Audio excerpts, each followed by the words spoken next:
Assalamualaikum warahmatullahi wabarakatuh.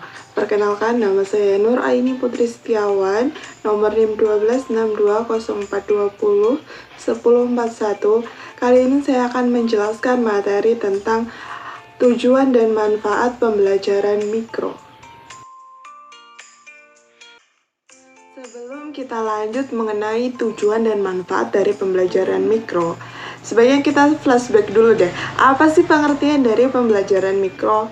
Pembelajaran mikro atau micro teaching itu bisa diartikan salah satu pendekatan atau cara untuk melatih penampilan mengajar yang dilakukan secara mikro atau disederhanakan. Atau bisa diartikan juga suatu pendekatan atau model pembelajaran untuk melatih keterampilan dan penampilan mengajar guru secara bagian demi bagian. Nah, itu pengertian dari pembelajaran mikro atau micro teaching. Selanjutnya, apa sih tujuan dari pembelajaran mikro? Secara rasional, tujuan dari pembelajaran mikro ada terbagi menjadi dua, yaitu tujuan umum juga tujuan khusus. Tujuan umum dari pembelajaran mikro yaitu untuk mempersiapkan, membina, dan meningkatkan mutu lulusan calon guru yang memenuhi standar profesional sesuai dengan standar kompetensi yang dipersyaratkan. Hal ini berdasarkan Peraturan Nomor 19 Tahun 2005. Kemudian tujuan khusus. Tujuan khusus ini diatur pada pasal 10 ayat 1 Undang-Undang Nomor 14 Tahun 2005 yang mengamanatkan sebuah kompetensi yang harus dimiliki oleh setiap guru.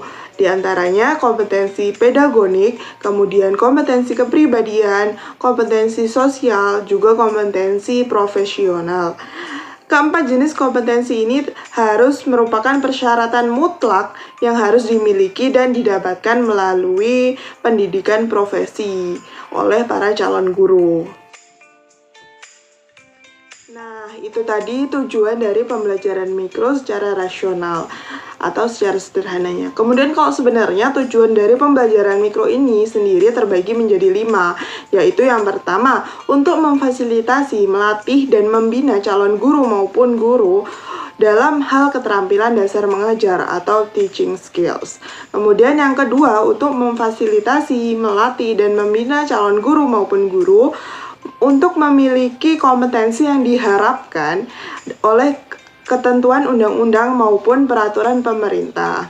Yang ketiga, untuk melatih penampilan, keterampilan mengajar yang dilakukan secara bagian demi bagian, secara spesifik agar diperoleh kemampuan yang maksimal sesuai dengan tuntutan profesional sebagai tenaga seorang guru. Yang keempat yaitu untuk memberikan kesempatan kepada calon guru maupun guru untuk berlatih untuk mengoreksi serta menilai kelebihan juga kekurangan yang dimiliki atau self-evaluation dalam hal keterampilan mengajarnya. Dan yang terakhir yaitu untuk memberikan kesempatan kepada setiap guru dan calon guru untuk meningkatkan dan memperbaiki kelebihan dan kekurangannya sehingga guru berusaha meningkatkan layanannya kepada siswa. Nah, itu tadi tujuan dari pembelajaran mikro. Kemudian manfaat dari pembelajaran mikro.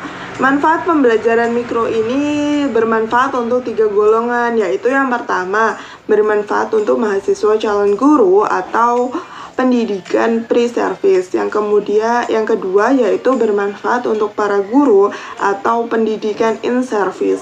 Dan yang ketiga yaitu bermanfaat untuk para supervisor.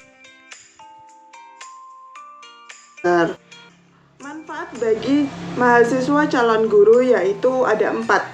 Yang pertama, setiap mahasiswa calon guru dapat berlatih dan bagian demi bagian dari setiap keterampilan mengajar yang harus dikuasainya secara terkendali maupun terkontrol. Kedua, yaitu setiap mahasiswa calon guru dapat mengetahui tingkat kelebihan maupun kekurangannya dari setiap jenis keterampilan mengajar yang harus dikuasainya. Dan yang ketiga, yaitu setiap mahasiswa calon guru dapat menerima informasi yang lengkap tetap, objektif, juga akurat dari proses latihan yang telah dilakukannya melewati pihak observer. Kemudian, setiap mahasiswa calon guru dapat melakukan proses latihan ulang untuk memperbaiki terhadap kekurangan maupun kelebihannya untuk meningkatkan kemampuan yang telah dimilikinya. Jadi itu 4 manfaat bagi mahasiswa calon guru.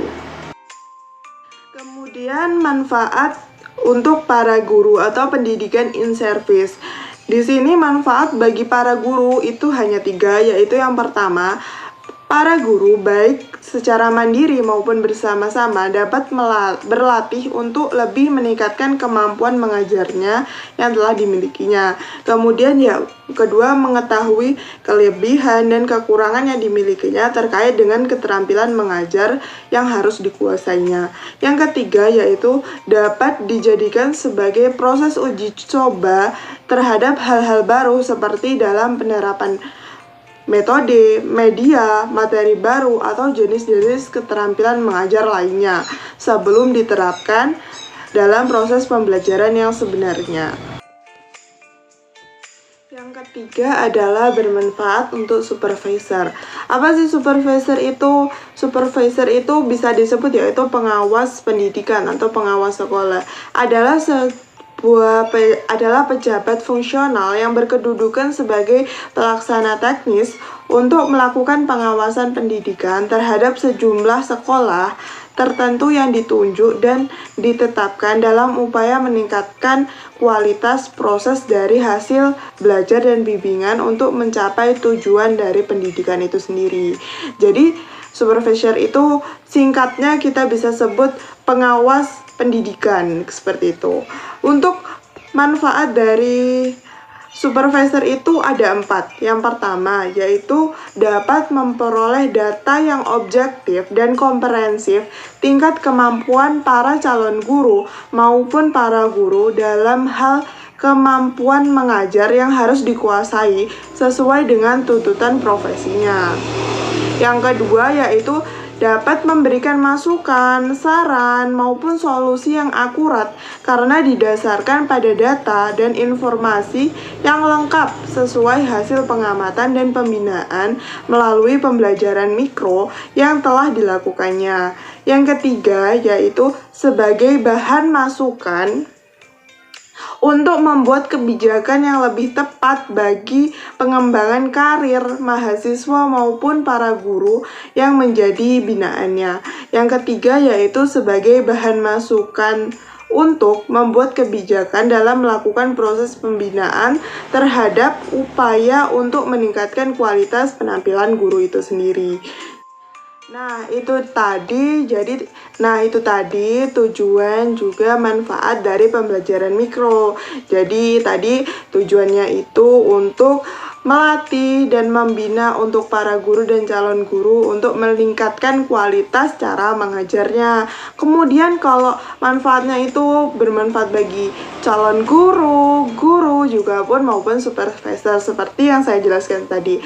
Terima kasih udah menonton video ini, semoga bermanfaat. Terima kasih. Wassalamualaikum warahmatullahi wabarakatuh.